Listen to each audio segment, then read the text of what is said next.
They couldn't survive 10 minutes of my life, let alone walk a mile in my shoes. All right, man, it's blind leading the blind. I'm here with ATL. ATL, man. You know what, bro, man? I ain't gonna lie to you, man. I seen you, and I felt like I had some type of. I feel like I know you somewhere, man, and I know I don't know you, but let's just tell us a little bit of something what you're going through right now here in Pittsburgh. Been homeless since 2018.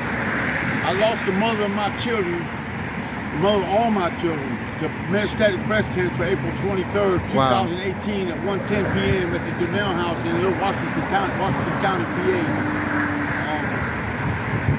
It was a hurt piece I couldn't take.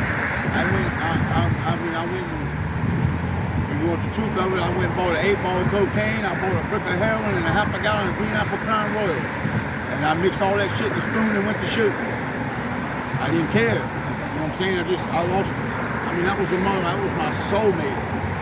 And I've been out here ever since since September of 2018, I've been out here in the streets. And your kids, as far as them, what I don't want to speak on them yet. You are an Army veteran, and 82nd Airborne, 505th Infantry, Bravo Company. I served for 8 years in the 82nd Airborne, 3 years overseas, 1 in Germany, 1 in France, and unfortunately 1 in the desert in 1991. I went in Desert Storm. And that's my reason for speaking with you, because I know that you actually have lived a life that many people may wanted to live. And just because you're on the streets, that doesn't necessarily mean you're a bad person. That doesn't mean you don't know anything. You've been through a lot of stuff that people have to talk to other people about because they're going through shit. And it's really important, ATL. So are you from ATL? Born and raised. Born and raised ATL. Okay.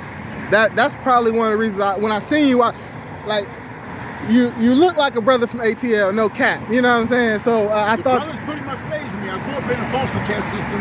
My mother took me from my dad when I was 4, not because she wanted me, she just didn't want him to have me neither. A couple months after that, I found myself in a foster care system. So, and them people don't give a shit about you. All they care is they get that check from being on their roof every month.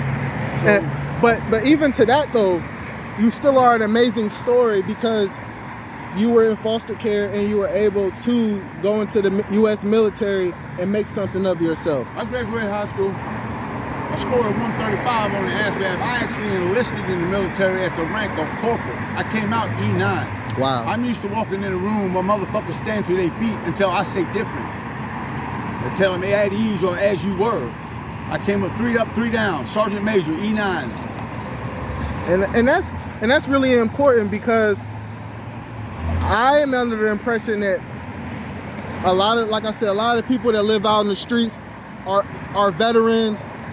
It seems like America is not taking care of our people, and even though we see that your sign says I'm Army veteran, homeless, hard times can help, please help me. Even though you're saying that, people can't look into the mirror and say, you know what, man?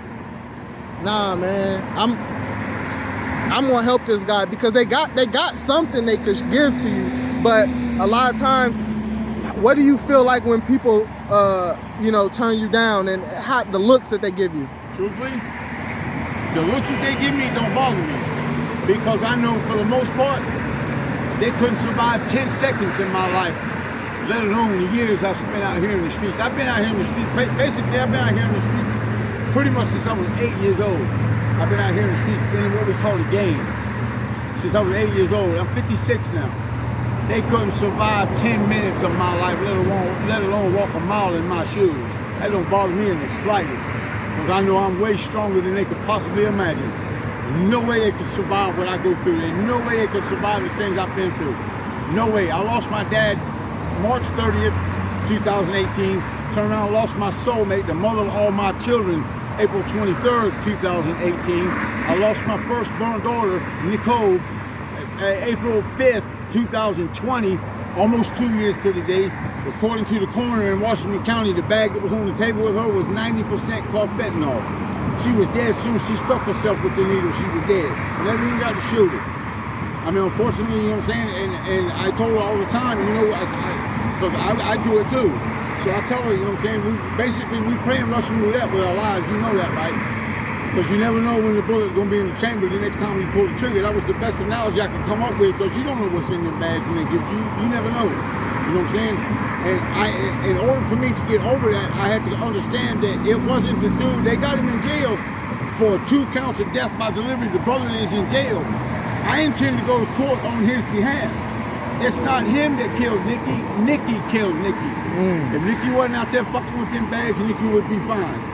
He didn't kill Nikki. That was hard, you know what I'm saying? Because my first instinct was wanting to choke him until his eyeballs popped out of his head. But in the end, it's not his fault. Wow. They got him in 2 counts of death by delivery. I have no choice but to forgive that man, because it's not him. It's not his fault. Wow. It's not his fault. You know what I'm saying? We do what we do, and we take this. We play Russian roulette with our lives. It's what we doing. Man, ATL. It's not his fault. So Hey. I had to, you know what I'm saying? And that was my way. That was my way of helping to get over that, because when the bullet hits the bone, Nikki killed Nikki. Unfortunately, that's the way it is. Wow, man. ATL, this is our first encounter. I really feel like as this goes on and progresses, I want to see you, when I get more followers, I want to be able to create a system to help people and start GoFundMes, and because I know for a fact that you are a good person, bro. I know you are. I know you are. You in a bad situation. It's all good though, bro, because I'm 6 months away from a 2-year associate's degree in theology. there we go. I've read the Bible cover to cover 5 times. Never said the same thing to me twice. Never get the same understanding. God give me revelation always. I know my Father face to face. And that's what keeps me. That's the only thing, that's the only reason I survive out here in the streets. I travel with 6. Always travel with 6. Father, Son, Holy Ghost, me, myself, and I. Always ride with 6, fam. Never alone. Hey, man.